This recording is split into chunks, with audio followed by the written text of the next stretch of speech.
L'étude d'aujourd'hui se trouve dans le livre de Romains. Romains chapitre 7, versets 14 à 25. En effet, nous savons que la loi est spirituelle. Mais moi, je suis charnel, vendu au péché. Car je n'approuve point ce que je fais. Je ne fais point ce que je veux, mais je fais ce que je hais.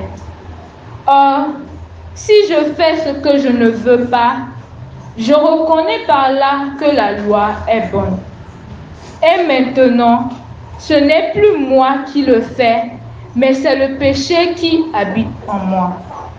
Car je sais que le bien n'habite point en moi, c'est-à-dire dans ma chair, parce que j'ai la volonté de faire le bien, mais je ne parviens pas à l'accomplir. Car je ne fais pas le bien que je veux, mais je fais le mal que je ne veux pas faire. Que si je fais ce que je ne veux pas, ce n'est plus moi qui le fais, mais c'est le péché qui habite en moi. Je trouve donc cette loi en moi. C'est que quand je veux faire le bien, le mal est attaché à moi. Car je prends plaisir à la loi de Dieu selon l'homme intérieur. Mais je vois une autre loi dans mes membres qui combat contre la loi de mon esprit et qui me rend captif sous la loi du péché qui est dans mes membres. Misérable homme que je suis, qui me délivrera de ce fardeau de mort? Je rends grâce à Dieu par Jésus-Christ notre Seigneur.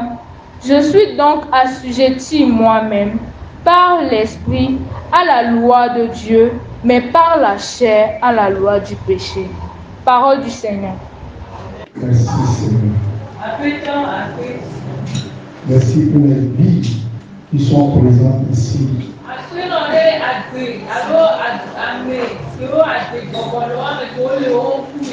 Tu veux encore nous parler ce matin.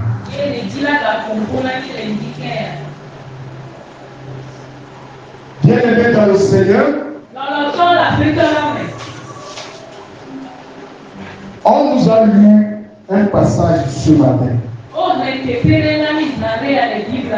Il s'agit bel et bien de Romains 7, versets 14 à 25.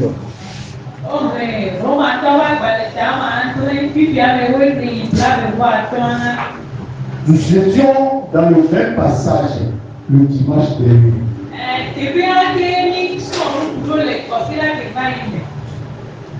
Et pour nous rafraîchir la mémoire, permettez-moi juste de toucher un élément. Le dimanche passé, ce que nous devons retenir d'essentiel concernant l'enseignement que l'apôtre Paul nous a donné,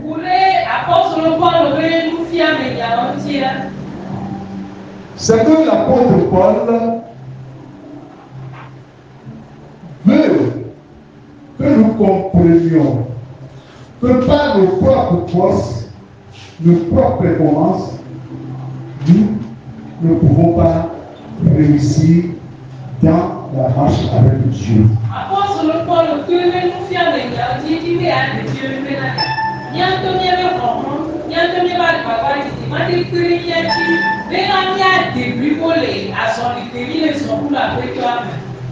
Quand nous pensons à nos mérites, nous pensons à nos performances pour prétendre réussir la marche avec le Seigneur, nous sommes voués à l'échec, nous dit l'apôtre Paul.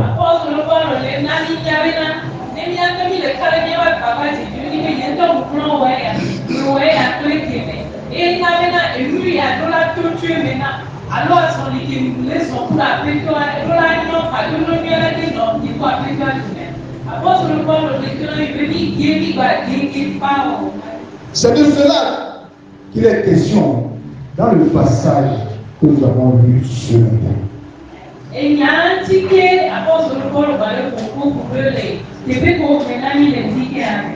Lorsqu'il nous disait le bien que je veux faire, je n'arrive pas à le faire. Et c'est le mal que je ne veux pas faire que je finis par faire.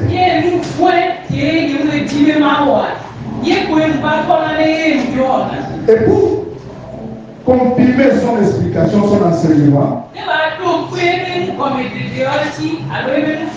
nous sommes allés dans d'autres passages de la Bible, la téléphone.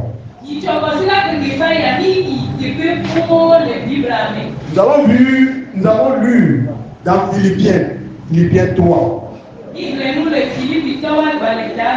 À partir de Philippiens 3 jusqu'à 7.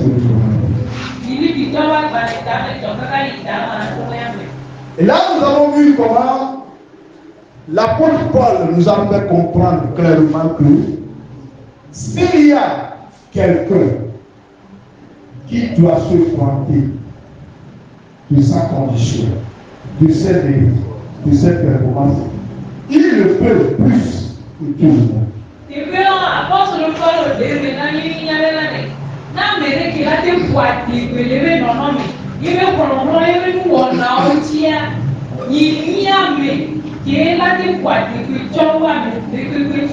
Et dans ce passage de Philippiens 3,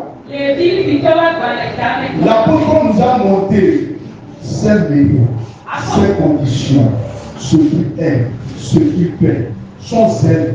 Il a montré tout cela là-bas.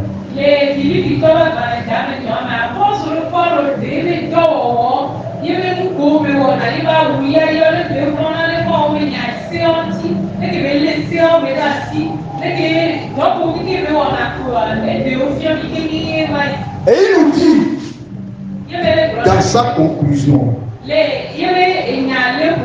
dans Philippiens 3, verset 8, il dit ceci. Et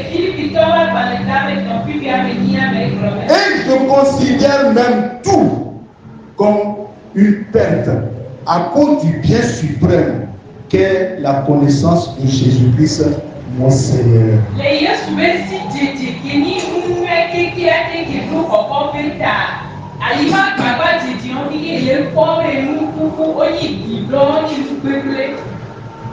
Il dit, à cause de lui, c'est-à-dire à cause du Seigneur Jésus-Christ, je me suis laissé dépouiller de tout.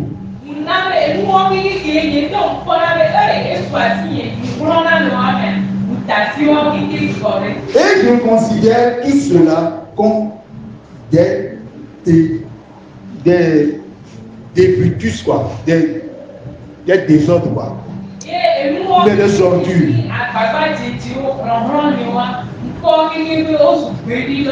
Alléluia.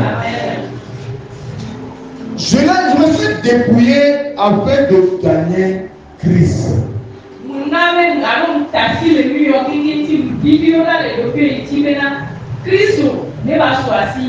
Et par là, il nous fait comprendre clairement que il est en train de tout laisser, de laisser tous ces grands accomplissements, son doctorat et tout le reste. Il est en train de laisser ça à cause de Christ. Et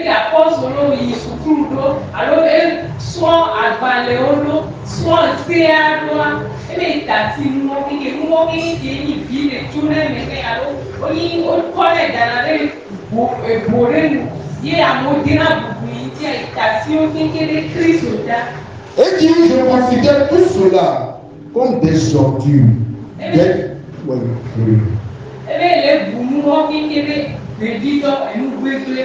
Alléluia. C'est de tout cela que Paul nous faisait allusion dans ce qu'on a lu, et on nous a lu, ou bien on a entendu ce matin, dans le passage de Romains 7, verset 14 à 25. Et apôtre Paul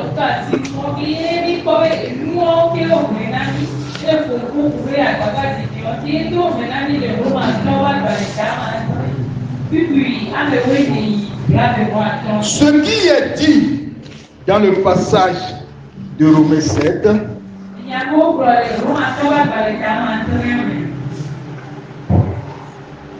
Voici les deux manières dont les gens l'interprètent.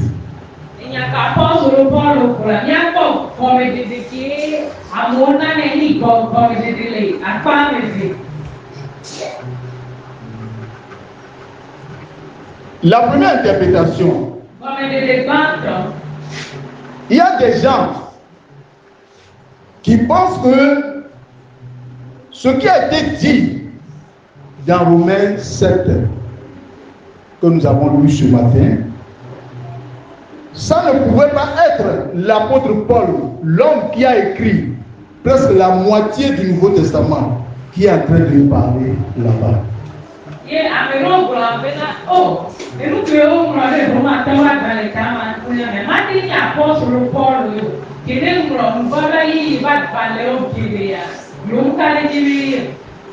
Puisque ce qu'il est en train de dire là-bas, c'est que ça paraît comme s'il est en train de, si les gens comprennent ça comme si c'est l'apôtre Paul qui est en train de faire ce combat, hein, et qui, en se disant qu'il ne peut pas faire le bien qu'il désire faire, mais qu'il fait le mal qu'il ne désire pas faire.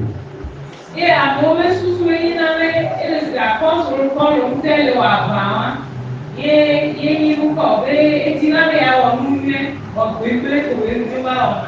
donc pour cette première catégorie de gens, cela ne peut pas prévenir, ne peut pas venir de l'apôtre Paul.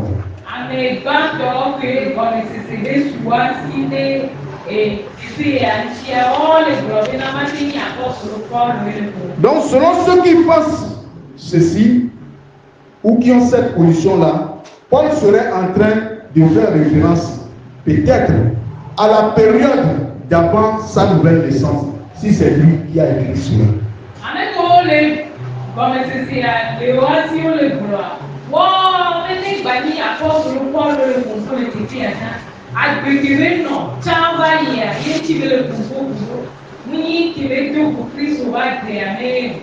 Amen.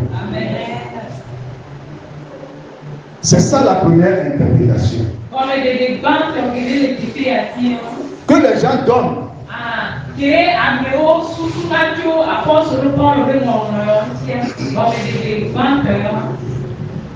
La deuxième interprétation, qui est probablement la plus dominante dans l'église religieuse aujourd'hui,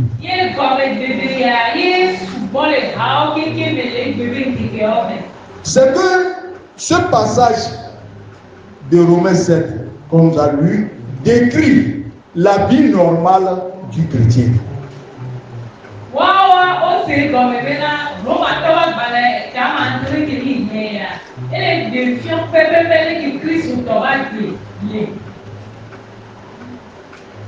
Le croyant né de nouveau, pour eux, le croyant né de nouveau va essayer de toutes ses forces, mais il finira toujours par échouer.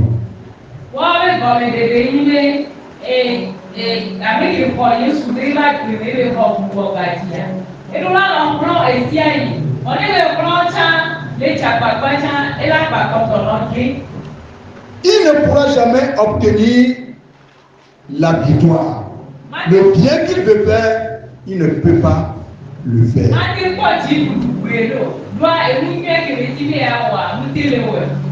En gros, ils utilisent cela pour justifier leur échec et leur manquement en disant: nous ne sommes que de vieux pécheurs sauvés par grâce. Pour cela, nous ne pouvons tout simplement pas y arriver.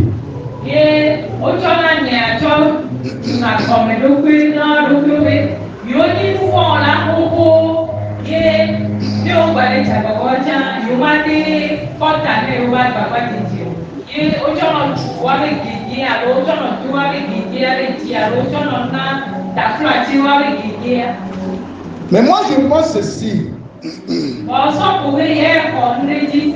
Ni la première interprétation, ni la deuxième n'est correcte.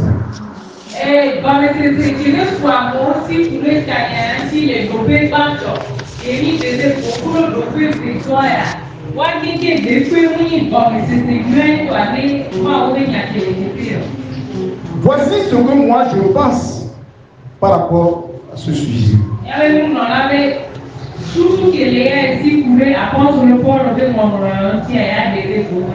Il est question de l'apôtre Paul après sa nouvelle naissance. Il est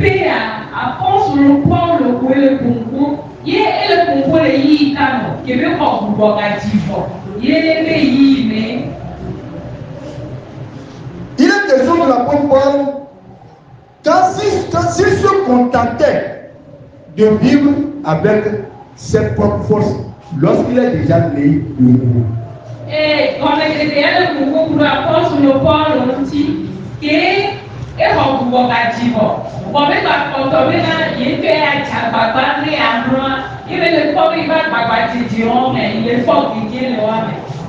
Donc Paul décrit la situation comme s'il dépendait de lui-même et de sa capacité à observer la loi alors que sa chair en est incapable.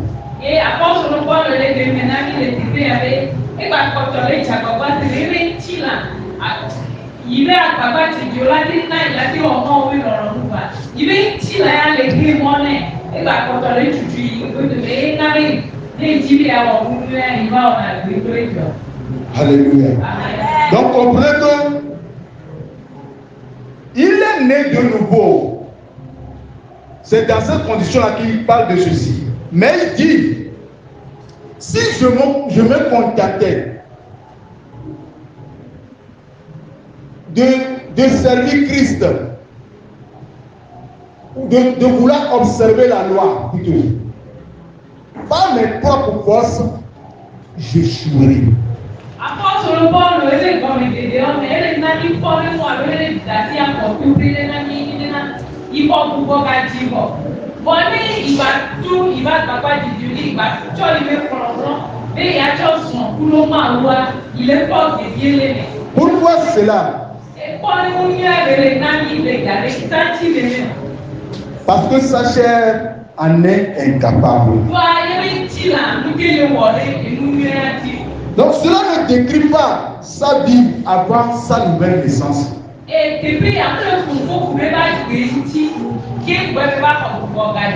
cela décrit une personne née de nouveau lorsqu'elle ne dépend pas de Dieu et du Saint-Esprit.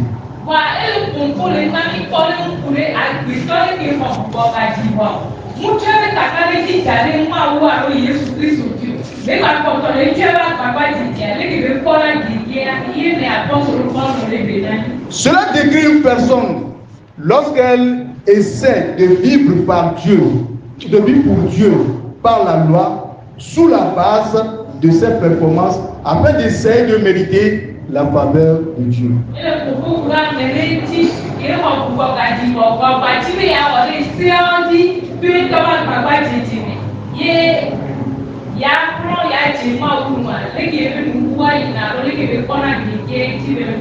Alléluia. Amen. Retenez ceci. Paul lui-même n'est pas dans le chèque, parce que Paul marche par l'esprit et non pas la chair. Et lui, avec notre Paul, nous les sommes les guégués, nous les sommes les mauvais conformés, les mauvais naoués les prêts. Il est tout simplement en train de nous expliquer que si, lorsqu'il était devenu chrétien, né de nouveau, s'il avait voulu continuer par appuyer, par vouloir observer la loi, par ses propres performances, il sera voué à l'échec tout simplement. C'est ce que l'apôtre Paul voulait nous faire comprendre. Apôtre Paul a dit qu'on pouvait les dénigrer, il n'y a pas de problème. Neni mkobu gatibo ibi bale chako ba me bia o de si o di le pro me bia ti ma ounwa ke ki la tout me nani. Donc retenez clairement que Paul n'est pas dans l'échec.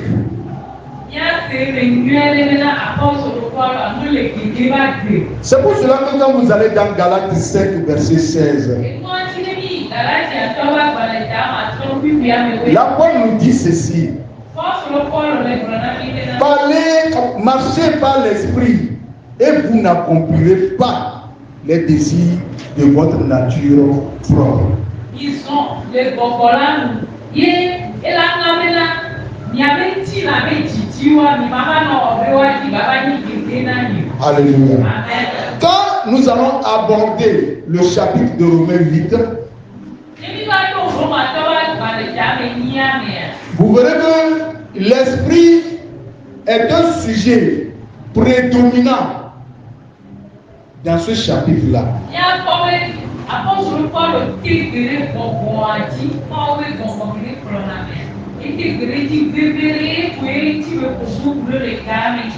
La preuve, dans ce chapitre, il est revenu plusieurs fois sur l'esprit. Sur le mot esprit.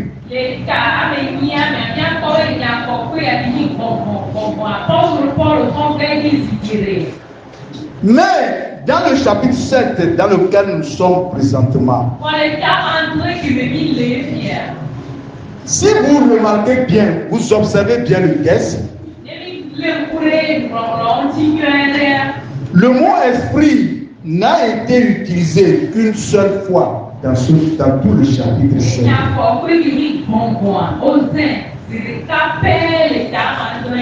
Et là encore, allons nous poser cette question. De quel esprit il est question dans ce Romains 7 là?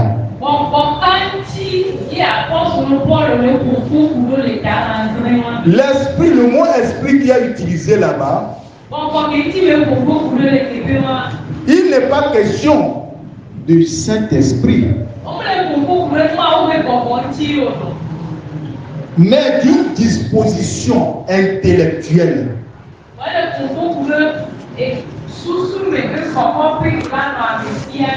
Alléluia. L'esprit là est écrit avec un minuscule. Le mot esprit peut aussi se rapporter à notre attitude ou notre disposition mentale.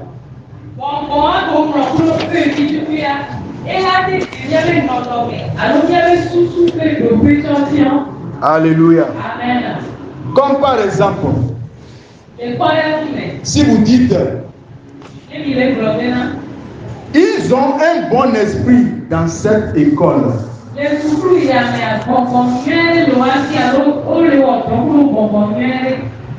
Il ne s'agit pas d'un genre de démon. Il ne s'agit pas non plus d'un esprit né de nouveau.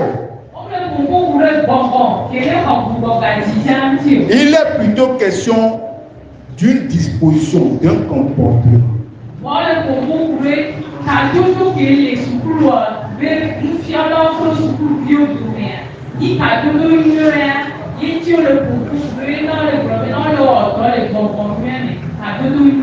Nous le disons souvent, non? Dans cette école-là, ils ont un bon esprit là-bas.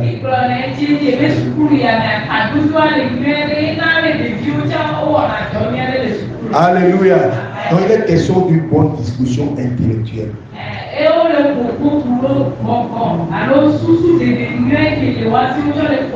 Donc le mot esprit qui a été utilisé une seule fois dans Romains 7,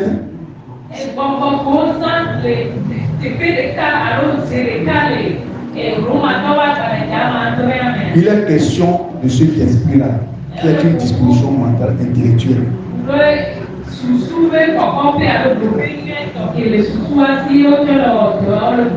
Il n'est pas question du Saint-Esprit. Ce que j'essaie de vous dire ou de vous faire comprendre, c'est que dans Romains 7, ou bien c'est que le chapitre de Romains 7 est un chapitre dépourvu du Saint-Esprit. Le Saint-Esprit n'est pas apparu dans ce chapitre. On n'a pas parlé du Saint-Esprit dans ce chapitre-là.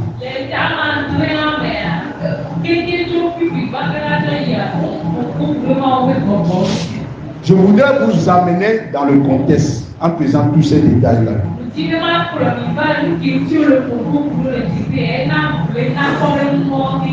Ce chapitre met plutôt l'accent sur la chair, sur nos efforts pour servir Dieu par nous-mêmes.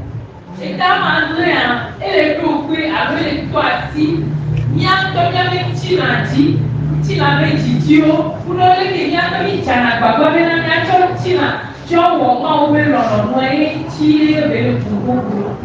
dans cette illustration, qu'on ne peut pas, pour dire qu'on ne peut pas y arriver.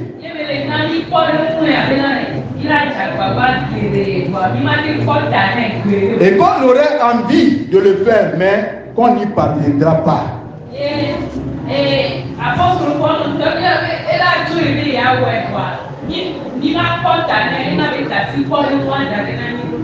Et c'est le cas pour chacun de nous lorsque nous essayons de servir Dieu avec nos propres capacités, nos propres forces.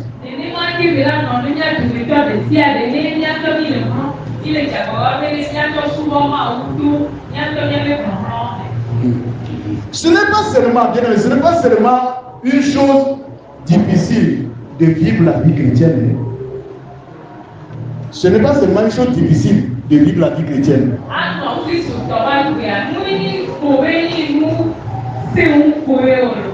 Je dirais même que c'est une chose impossible.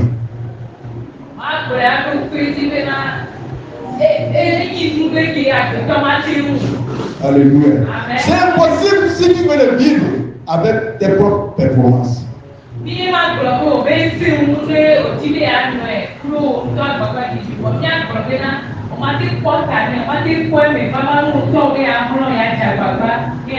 Comme vous devez le savoir, c'est impossible de tendre la deuxième joue.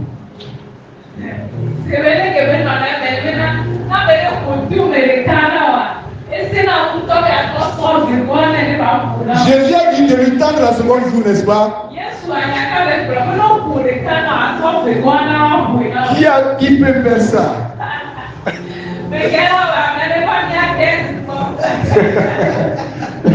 Non, la somme c'est un enseignement. Vous pouvez venir, on va essayer voir.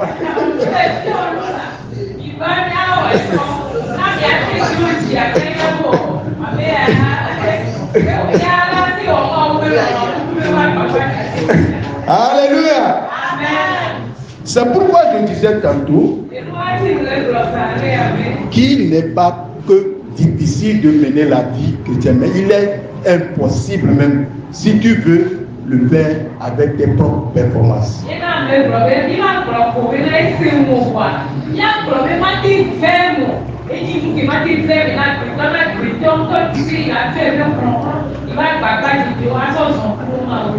C'est seulement cet exemple que j'ai donné. Il y en a plein.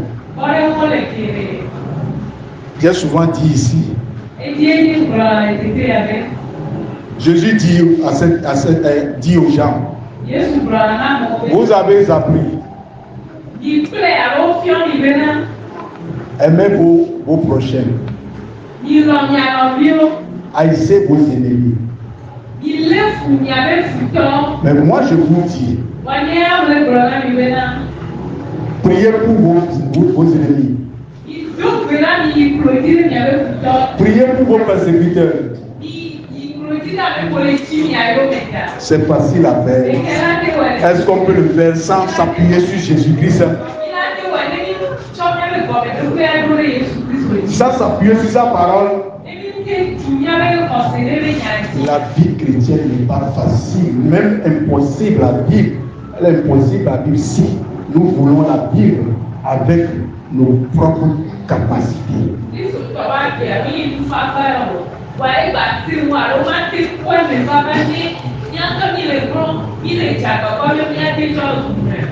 Il est impossible d'être la personne que la Bible vous commande d'être si vous essayez d'y parvenir par vos propres forces et par vos propres puissances.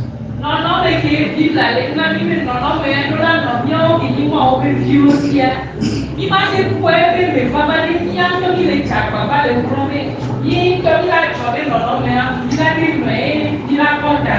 il vous faut littéralement arriver au bout de vous-même et dire ceci. Donc il vous faut arriver au bout de vous-même.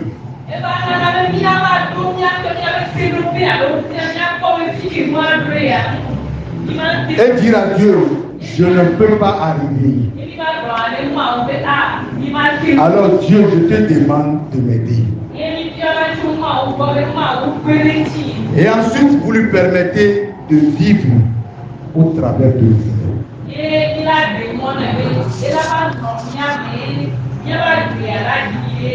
Alléluia. Paul a dit quelque chose dans Galates 2, verset 10. Il dit, j'ai été crucifié avec Christ. Ce n'est plus moi qui vis, c'est Christ qui vit en moi. Et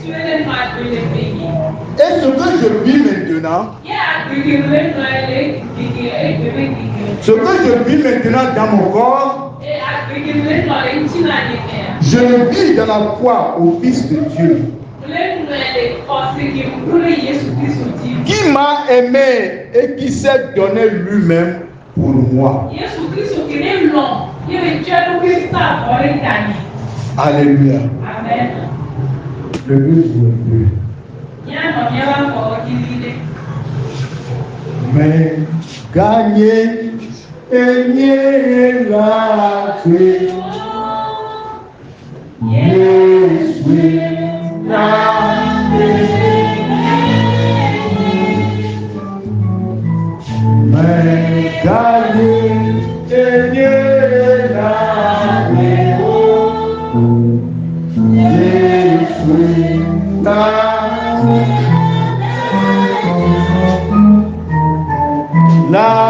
paix.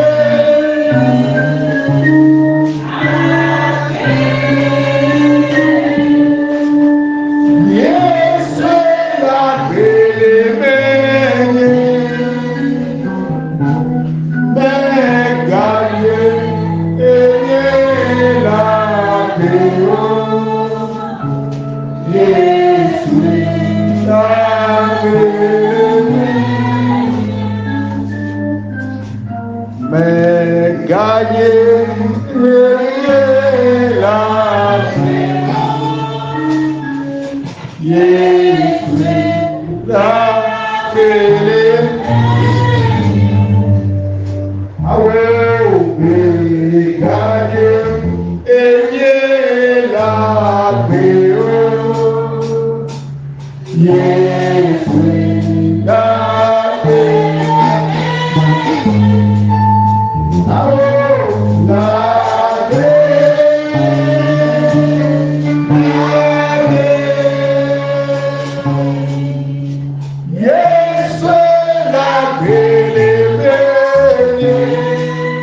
la paix.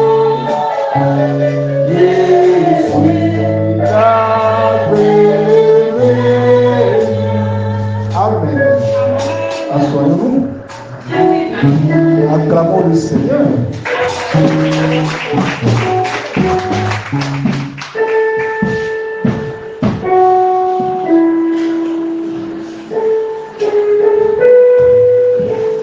Bien-aimés dans le Seigneur, si vous essayez de vivre pour le Seigneur par vos propres forces, vous êtes voués à l'échec.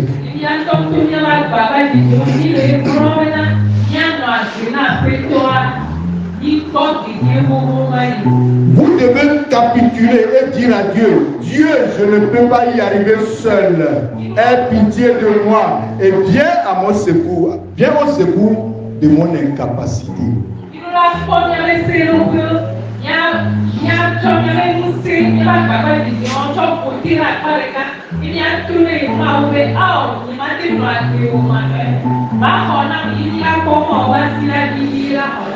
Amen. Et c'est à ce moment que Dieu agit au travers de vous et qui vous donnera des capacités surnaturelles pour vous.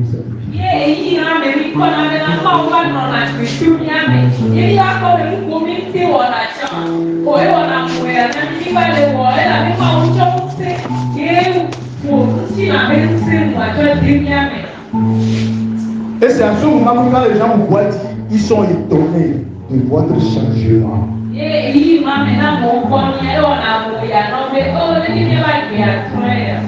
Vous savez, Dieu aime des personnes de ce genre-là.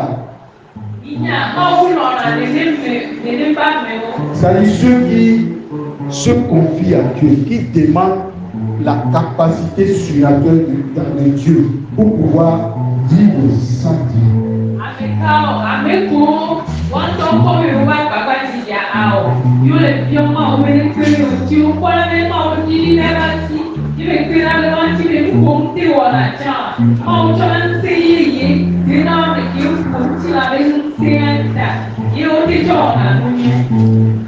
Et c'est au travers des personnes de ce genre que Dieu agit. Quand nous lisons quelque chose dans 1 Corinthiens 1, verset 26, là on nous dit ceci: considérez, frères et sœurs, votre propre appel.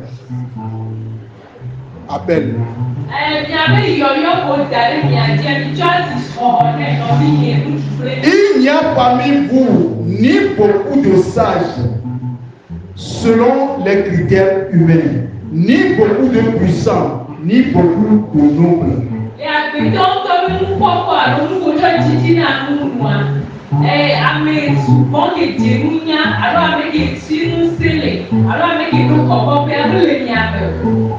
Mais Dieu a choisi des choses folles du monde pour couvrir de honte les sages. Et Dieu a choisi les choses faibles du monde pour couvrir de honte les pauvres.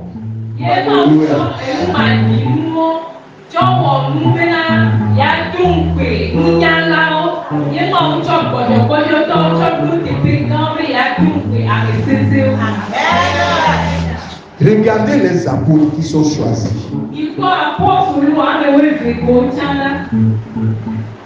Des gens de basse instruction. Jésus les a choisis. Dans leur incapacité. Et Jésus les a équipés.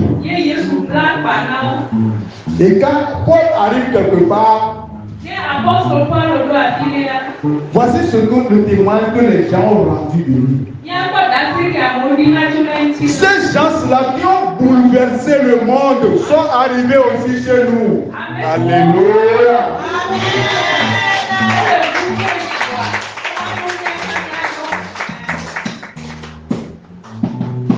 Quand vous vous estimez, c'est-à-dire que vous vous confiez à Dieu, vous vous abandonnez vos propres efforts, vos capacités là, et vous demandez à Dieu de vous conduire, vous demandez à dépendre de Dieu, vous venez les espoirs que Dieu fait avec vous.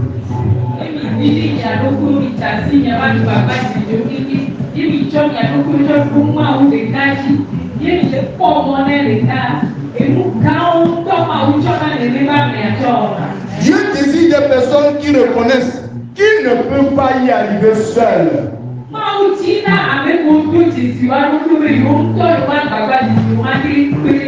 Et c'est justement la raison pour laquelle la loi a été donnée afin de vous condamner et de vous faire renoncer à votre propre justice.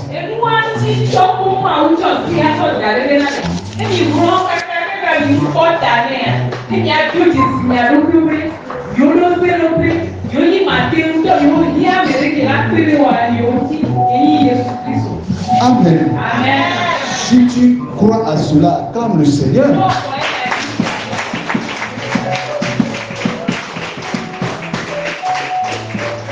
Et c'est ce que Paul décrit dans ce passage.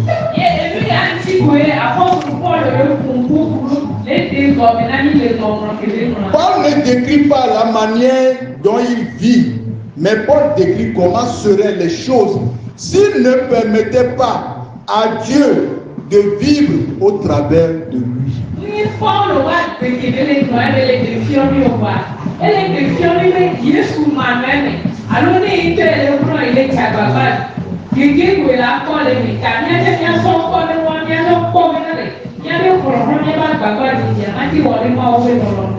S'il essayait de vivre pour Dieu par sa propre force, ce sera impossible.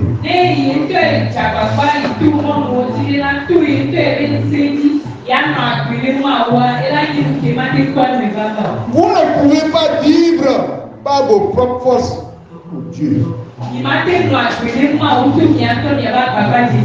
Vous devez arriver au bout de vous-même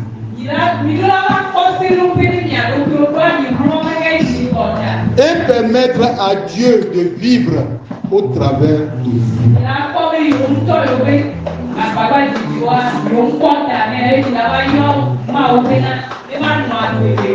Pourquoi je dis cela? Le vrai chrétien devient de plus en plus moins dépendant de lui et plus dépendant de Dieu.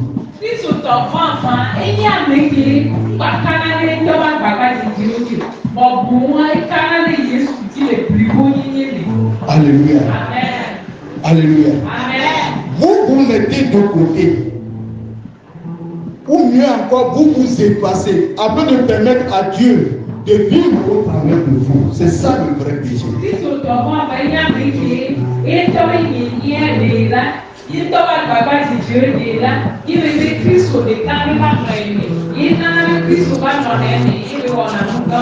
Mais ce qui est triste aujourd'hui, c'est que la plupart des chrétiens ne comprennent pas ce que l'apôtre Paul enseigne.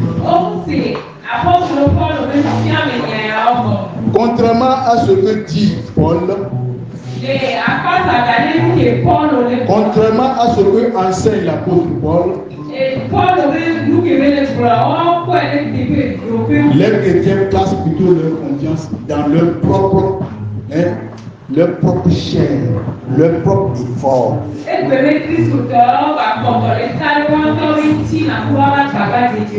Et ils sont sans arrêt en train de mettre leur chair en avant.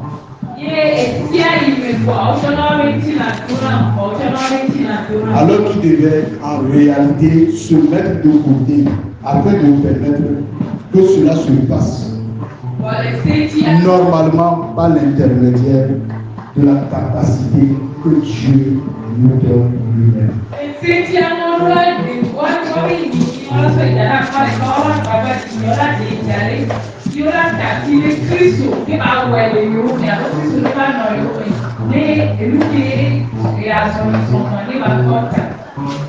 Bien-aimé dans le Seigneur,